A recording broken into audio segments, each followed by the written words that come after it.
Question about electrostatic discharge. Now, that is, well, it's really very simple. It's the simplest thing is, when you touch a doorknob and get a shock. Certainly, this happened in my senior year on that Jacawa trip. Even, the cheap hotels we were at in New York in the wintertime in March. Boy, did you get a shock when you touched the doorknob with that carpet, and they didn't know how to shampoo the carpet. That's where I learned to touch a doorknob with my knee like this, because the knee has fewer nerve endings, right? That was my first invention in control of electrostatic discharge. So that's those kind of things in manufacturing and human handling can destroy semiconductor components. And there's plenty about my semiconductor stuff, in the STEM talk. But maybe the way to solidify this in your mind is that you, as a human being, as far as this event that happens when people discharge themselves into a ground, is that there's a circuit model, a very simple one. Some of you, probably maybe a substantial number of you, have at least enough technical background to know what a capacitor is and what a resistor is, right? A capacitor stores charge, a resistor, passes it with a voltage drop. So you, as a human being, well, wait a minute. I think we're all old enough to know this about the human body, right? We don't need parental permission to tell you that your circuit model as a human being is a 100 picofarad capacitor in series with a 1500 ohm resistor. Okay, and when that touches a ground plane, there is a 150 nanosecond pulse that happens, and you've got several amps of current for like 150 nanoseconds or so. So that's electrostatic discharge in a nutshell, right? It's not that tough. It's a racket. I got away with it for 32 years.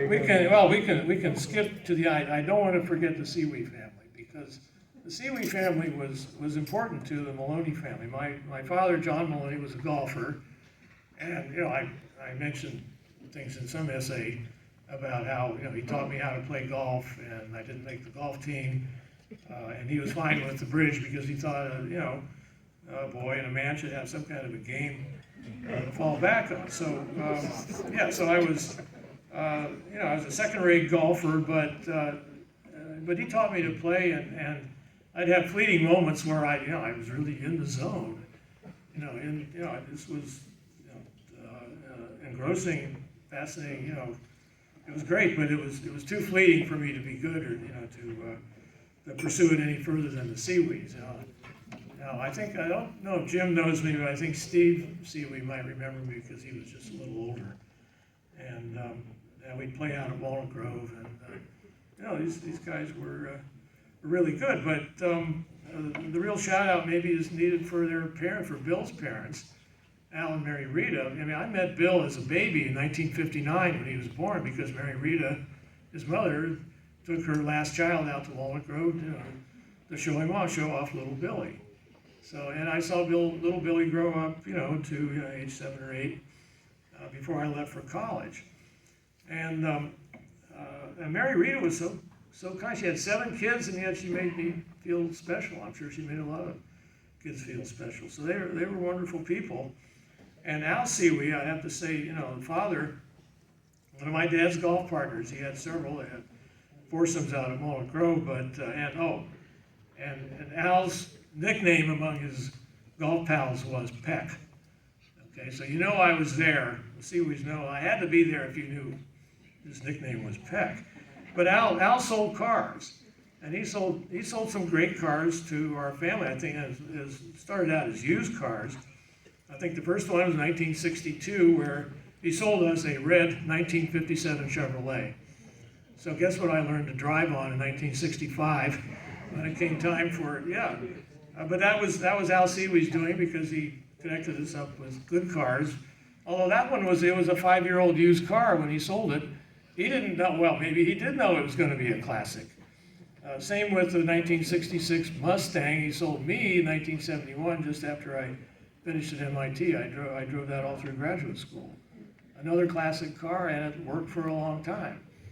Al, everybody called him Honest Al, except Al himself, but then I guess that's what he won.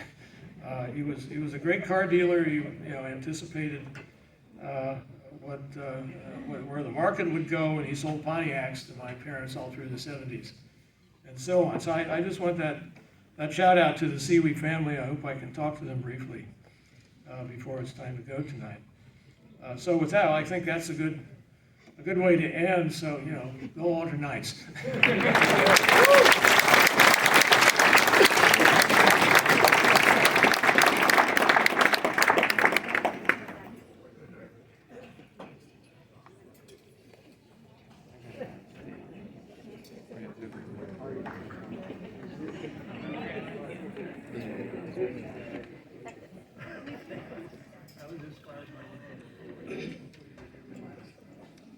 Thank you, Dr. Maloney.